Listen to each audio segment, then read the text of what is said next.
11 de maio de 2008, 0547 Simino, Terminal Náutico da Bahia, Salvador. O navio oceanográfico Aurora balançava suavemente atracado no Pier 7, suas linhas brancas e azuis refletindo a luz alaranjada do amanhecer. Com 32 metros de comprimento e equipado com laboratórios submarinos de última geração, o Aurora representava o que havia de mais moderno em pesquisa oceânica no Brasil. Dr. Helena Carvalho ajustou os óculos enquanto conferia pela terceira vez a lista de equipamentos.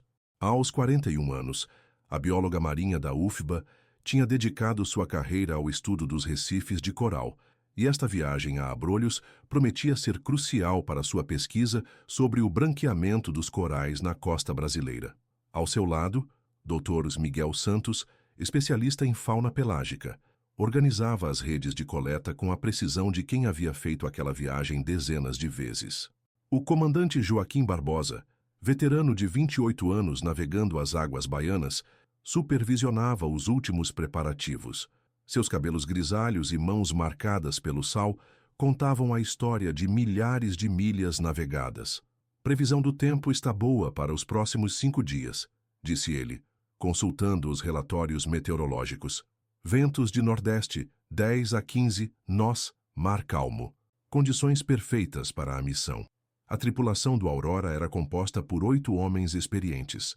Além de Barbosa, havia o imediato Carlos Mendes, os marinheiros João Silva, Pedro Ramos, André Costa e Luiz Ferreira, o mecânico-chefe Roberto Cruz e o cozinheiro Antônio Sampaio. Cada um conhecia aquelas águas como a palma da mão. Às 07h15 as amarras foram soltas. O Aurora deslizou pela Baía de Todos os Santos, contornando a ilha de Itaparica rumo ao mar aberto. O plano era simples: navegar 70 milhas náuticas até o Parque Nacional Marinho dos Abrolhos, estabelecer base nas proximidades do farol de Santa Bárbara e realizar coletas durante 4 dias, retornando a Salvador em 15 de maio. As primeiras horas de navegação transcorreram normalmente. O mar estava calmo, com ondas de no máximo 1 metro, e o céu apresentava apenas algumas nuvens esparsas. Doutor Helena e Doutor Miguel aproveitaram para calibrar os equipamentos de mergulho e revisar os pontos de coleta marcados no GPS. Às 14h30, o Aurora fez sua primeira comunicação de rotina com a base. Tudo normal por aqui, reportou o comandante Barbosa pelo rádio. Posição 17 de 57S, 38h42 W, seguindo rota planejada. Previsão de chegada em Abrolhos às 18h30. Câmbio. Foi a última vez que alguém ouviu a voz de Joaquim Barbosa. Às 15h45, o Aurora deveria ter feito outra comunicação de rotina, mas o silêncio tomou conta das ondas do rádio. Na capitania dos portos da Bahia, o oficial de comunicações Sérgio Almeida tentou várias vezes estabelecer contato. Aurora, Aurora, aqui, base Salvador. Favor responder, câmbio. Apenas estática. O que ninguém sabia era que, naquele exato momento, a 45 milhas náuticas de Salvador, algo extraordinário estava acontecendo a bordo do Aurora. Algo que desafiaria toda a lógica e mudaria para sempre a vida de 10 famílias. Barco de pesquisa some sem SOS. 15 anos depois, sinal AIS surge próximo a Abrolhos. Capítulo 1. O último relatório, 11 de maio de 2008, 05h47 Terminal Náutico da Bahia, Salvador. O navio oceanográfico Aurora balançava suavemente atracado no Pier 7, suas linhas brancas e azuis refletindo a luz alaranjada do amanhecer. Com 32 metros de comprimento e equipado com laboratórios submarinos de última geração, o Aurora representava o que havia de mais moderno em pesquisa oceânica no Brasil. Dr. Helena Carvalho ajustou os óculos enquanto conferia pela terceira vez a lista de equipamentos. Aos 41 anos, a bióloga marinha da UFBA tinha dedicado sua carreira ao estudo dos recifes de coral, e esta viagem a Abrolhos prometia ser crucial para sua pesquisa sobre o branqueamento dos corais na costa brasileira. Ao seu lado, Dr. Miguel Santos, especialista em fauna pelágica, organizava as redes de coleta com a precisão de quem havia feito aquela viagem dezenas de vezes. O comandante Joaquim Barbosa, veterano de 28 anos navegando as águas baianas, supervisionava os últimos preparativos. Seus cabelos grisalhos e mãos marcadas pelo sal contavam a história de milhares de milhas navegadas. Previsão do tempo está boa para os próximos 5 dias, disse ele, consultando os relatórios meteorológicos. Ventos de nordeste, 10 a 15 nós. Mar calmo. Condições perfeitas para a missão. A tripulação do Aurora era composta por 8 homens experientes. Além de Barbosa, havia o imediato Carlos Mendes, os marinheiros João Silva, Pedro Ramos, André Costa e Luiz Ferreira, o mecânico-chefe Roberto Cruz e o cozinheiro Antônio Sampaio. Cada um conhecia aquelas águas como a palma da mão. A 0715 Mirmim, as amarras foram soltas. O Aurora deslizou pela Baía de Todos os Santos, contornando a ilha de Itaparica rumo ao mar aberto.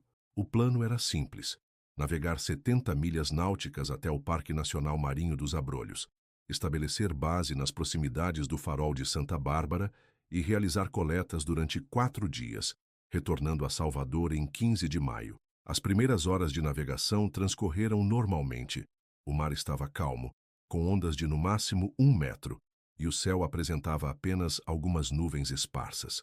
Doutor Helena e Doutor Miguel aproveitaram para calibrar os equipamentos de mergulho e revisar os pontos de coleta marcados no GPS. Às 14h30, o Aurora fez sua primeira comunicação de rotina com a base. Tudo normal por aqui, reportou o comandante Barbosa pelo rádio. Posição 17h57, 38h48 W, seguindo rota planejada. Previsão de chegada em Abrolhos às 18h30. Câmbio. Foi a última vez que alguém ouviu a voz de Joaquim Barbosa. Às 15h45, o Aurora deveria ter feito outra comunicação de rotina, mas o silêncio tomou conta das ondas do rádio. Na capitania dos portos da Bahia, o oficial de comunicações Sérgio Almeida tentou várias vezes estabelecer contato. Aurora, Aurora, aqui, Base Salvador. Favor responder. Câmbio. Apenas estática. O que ninguém sabia era que, naquele exato momento, a 45 milhas náuticas de Salvador, algo extraordinário estava acontecendo a bordo do Aurora. Algo que desafiaria toda a lógica e mudaria para sempre a vida de 10 famílias. Capítulo 2. O silêncio do oceano. O primeiro sinal de alarme soou na capitania dos portos às 19h22. O Aurora deveria ter chegado a Abrolhos havia quase 1 hora, mas não havia dado qualquer notícia. O comandante da base, capitão de mar e guerra Fernando Rocha, um homem meticuloso de 52 anos, ordenou imediatamente tentativas de contato em todas as frequências. Pode ser problema no rádio, disse o oficial Almeida, mas sua voz tremia levemente. Ele conhecia Joaquim Barbosa há 15 anos e sabia que o velho comandante jamais deixaria de reportar sua posição, mesmo com problemas de comunicação. Na casa de Helena, no bairro da Pituba, sua irmã Clara começou a se preocupar quando viu as 20 rás passarem sem notícias. Helena sempre ligava ao chegar ao destino. Era uma promessa feita depois que Clara quase teve um ataque de nervos na primeira viagem da irmã para águas profundas. Ela deve estar ocupada com os equipamentos. Clara tentou se convencer, mas um frio na barriga dizia o contrário. A madrugada de 12 de maio trouxe a confirmação dos piores temores. Às 05h, a Marinha do Brasil iniciou a Operação Resgate Abrolhos. 4 navios foram destacados para a busca: a corveta Barroso, o navio patrulha Grajaú, o rebocador Triunfo e a embarcação de apoio oceanográfico Antares. O helicóptero UH-14 Super Puma, da Base Aérea de Salvador, sobrevoou a rota planejada do Aurora desde as primeiras horas da manhã. O piloto tenente-coronel Marcos Vieira voou em círculos concêntricos numa área de 100 milhas quadradas, mas não encontrou nem destroços, nem manchas de óleo, nem qualquer sinal do navio desaparecido. É como se tivessem evaporado, disse o comandante da operação, capitão de fragata Roberto Silva, após o 3º dia de buscas. As condições do mar continuavam excelentes, com visibilidade de mais de 10 milhas náuticas. Se houvesse destroços, eles deveriam estar flutuando em algum lugar. As famílias dos desaparecidos se reuniram na capitania dos portos, criando uma vigília silenciosa que duraria semanas. Clara Carvalho, de olhos vermelhos de tanto chorar, segurava uma foto da irmã. Helena não morreria calada, repetia ela para quem quisesse ouvir. Se houvesse perigo, ela teria mandado um SOS. Ela era assim, sempre pensava nos outros primeiro. Maria Santos, esposa do doutor Miguel, chegou de Recife no quarto dia de buscas. Professora universitária, ela analisou meticulosamente todos os relatórios meteorológicos daquele período. Não houve tempestade. Não houve nada que justifique um naufrágio súbito, disse ela aos oficiais da Marinha. Vocês estão procurando no lugar errado. A mídia baiana cobriu intensivamente o desaparecimento. O caso ganhou o apelido de Mistério de Abrolhos nos jornais locais. Teorias abundavam: colisão com embarcação fantasma, ataque de piratas modernos, falha catastrófica no casco, sequestro para tráfico de drogas. 2 semanas depois, a operação oficial de resgate foi suspensa. A área percorrida pelos navios da Marinha cobriu mais de 2.000 milhas quadradas, incluindo os recifes de Abrolhos, as ilhas Siriba e Santa Bárbara, e toda a rota até Salvador. Mergulhadores investigaram os pontos mais rasos, temendo que o Aurora tivesse encalhado nos recifes de coral, mas encontraram apenas peixes-papagaio e tartarugas marinhas. O dossiê oficial registrou: navio oceanográfico Aurora, registro IMO 9634567, desaparecido em 11 de maio de 2008, aproximadamente 15h45 minutos, posição estimada 18,05S, 38°35W, 10 pessoas a bordo. Causa do desaparecimento: indeterminada. Nos meses seguintes, pescadores locais relataram avistamentos esporádicos. Um jangadeiro de Nova Viçosa jurou ter visto um barco branco e azul navegando de madrugada próximo aos parcéis. Um mergulhador de Caravelas disse ter encontrado uma boia com as iniciais A07, código do Aurora, mas ela desapareceu antes que pudesse ser examinada. Os anos passaram. As famílias criaram a Associação dos Familiares das Vítimas do Aurora, que se reunia todo dia 11 de maio para uma missa na Igreja do Bonfim. Clara Carvalho nunca desistiu de procurar a irmã, gastando suas economias, contratando mergulhadores particulares e exploradores de naufrágios. Em 2013, 5 anos após o desaparecimento, um documentário da TV Bahia revisitou o caso. As entrevistas mostravam famílias envelhecidas pelo sofrimento, mas ainda esperançosas. O comandante aposentado Joaquim Barbosa tinha 3 netos que cresceram sem conhecer o avô. Roberto Cruz deixara uma esposa e 2 filhos adolescentes.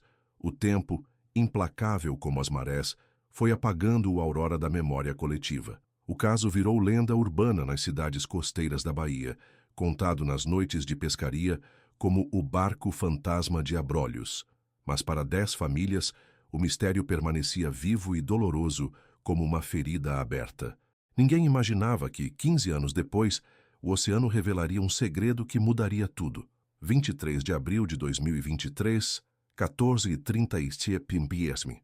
Centro de Controle de Tráfego Marítimo da Marinha do Brasil, Brasília. O oficial de comunicações, Tenente Marcos Pereira, ajustava os parâmetros do sistema de rastreamento por satélite quando uma anomalia apareceu na tela. Um sinal AIS, Sistema de Identificação Automática, havia sido detectado na região de Abrolhos, transmitindo dados de uma embarcação que não deveria existir. MMSI 71R234, nome Aurora, posição 17,58, 12S, 38,39, 45W. Marcos franziu a testa. Conhecia aquela numeração de cabeça. Era o código do navio desaparecido 15 anos antes. Imediatamente ligou para seu superior. Capitão de fragata Andrade, temos uma situação estranha aqui, disse ele, a voz ligeiramente alterada.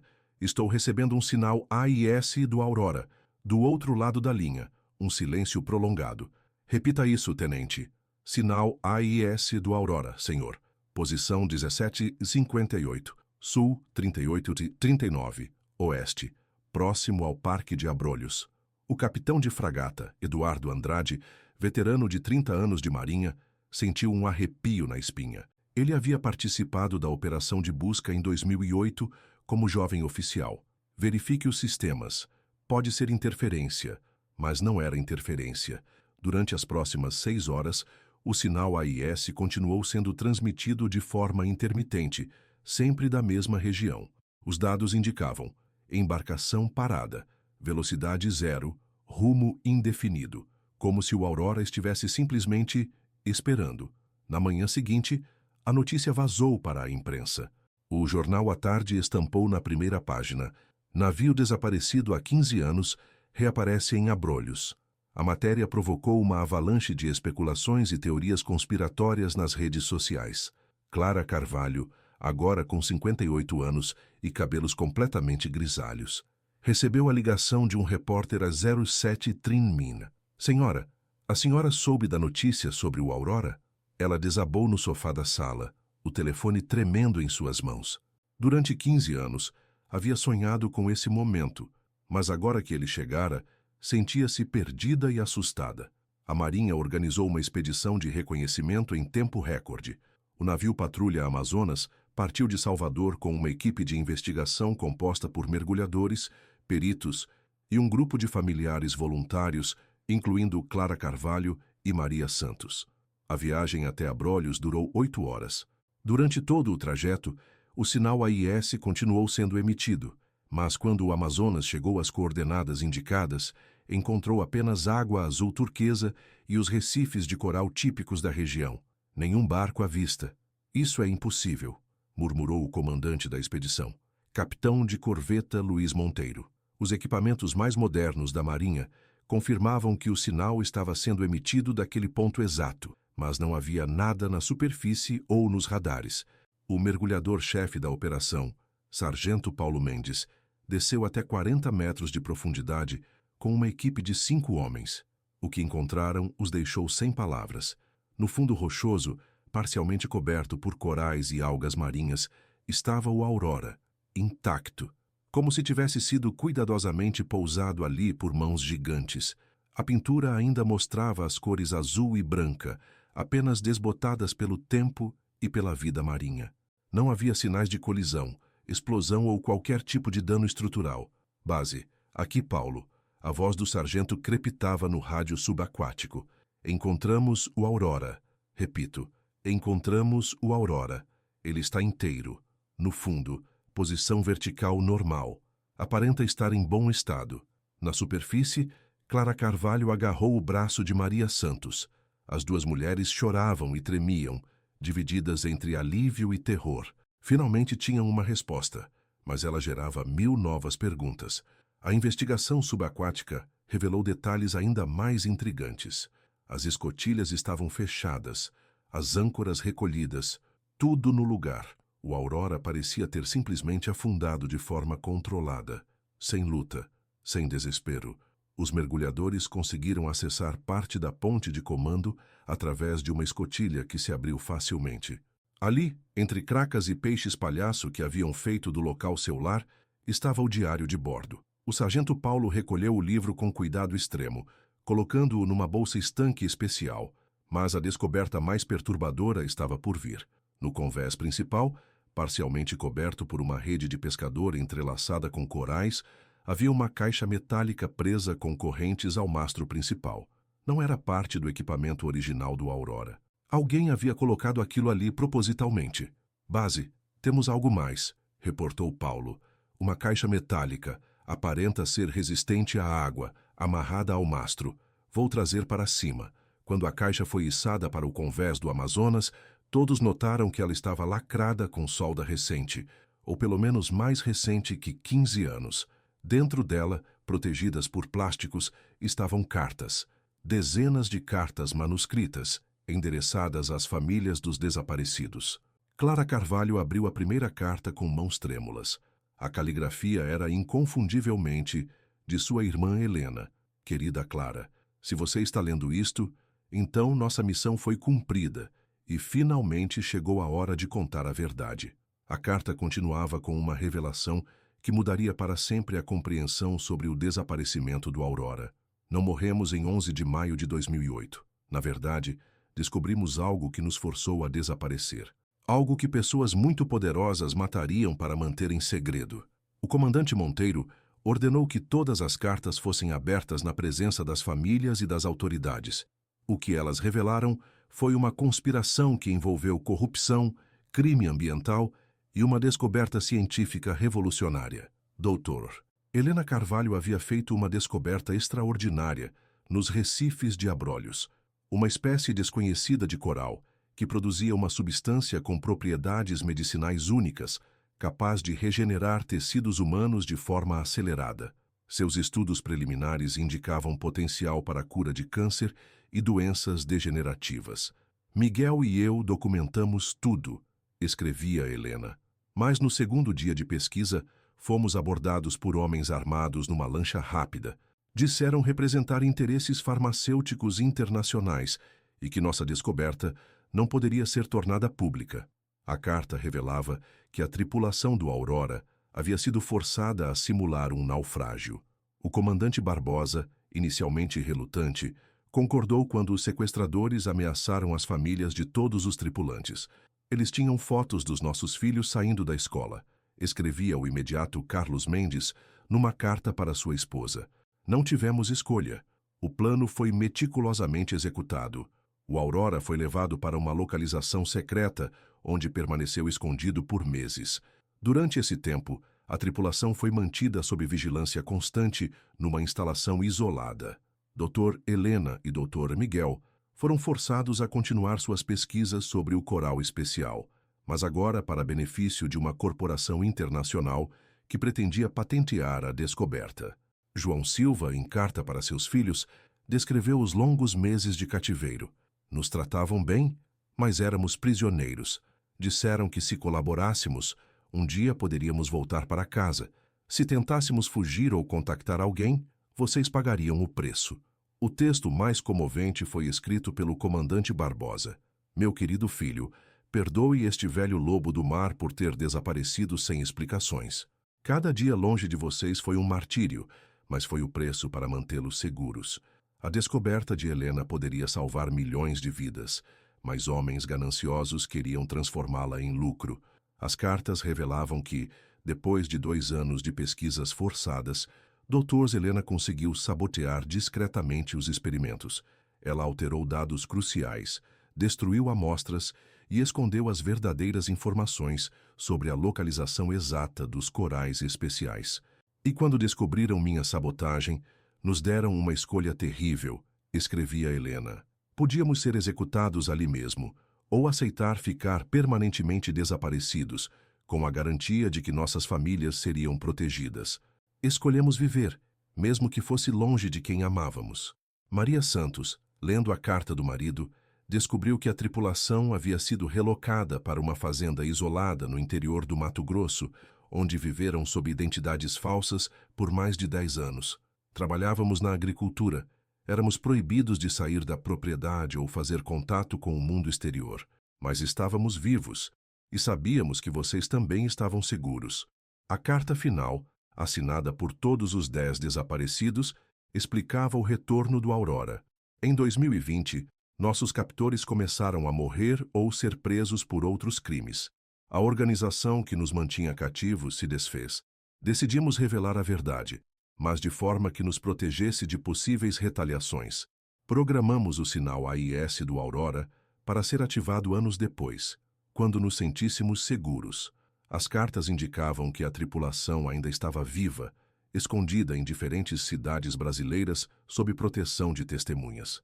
Dr. Helena havia se estabelecido em Curitiba como professora de biologia, usando nome falso. Dr. Miguel vivia em Porto Alegre, trabalhando como consultor ambiental. O comandante Barbosa estava no Rio Grande do Sul, numa cidade pesqueira onde ninguém suspeitaria de sua verdadeira identidade. Querida Clara, terminava a carta de Helena, sei que nossa decisão causou dor imensurável, mas se não tivéssemos desaparecido, estaríamos todos mortos, incluindo você e toda a nossa família.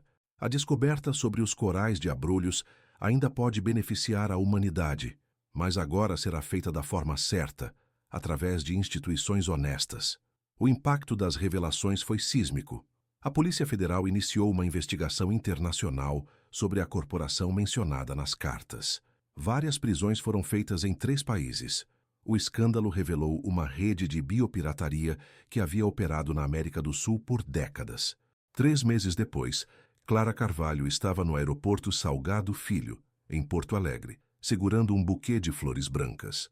Do portão de embarque, uma mulher de cabelos grisalhos e olhos familiares caminhou em sua direção. Helena estava mais magra, com rugas que não existiam 15 anos antes, mas seu sorriso era o mesmo. "Perdoa tua irmã?" perguntou Helena, lágrimas nos olhos. Clara a abraçou sem responder. Algumas perguntas não precisam de palavras. O Aurora permanece no fundo de Abrolhos, transformado em Recife artificial. Mergulhadores do mundo inteiro visitam o local, não sabendo que estão vendo o cenário de uma das mais extraordinárias histórias de sobrevivência já documentadas. Os corais especiais descobertos por Dr. Helena foram finalmente estudados pela comunidade científica internacional. 3 medicamentos revolucionários foram desenvolvidos, todos disponibilizados gratuitamente para países em desenvolvimento. E toda vez que um barco de pesquisa navega próximo a Abrolhos, os pescadores locais contam a história do Aurora, não mais como lenda, mas como prova de que, às vezes, desaparecer pode ser a única forma de sobreviver.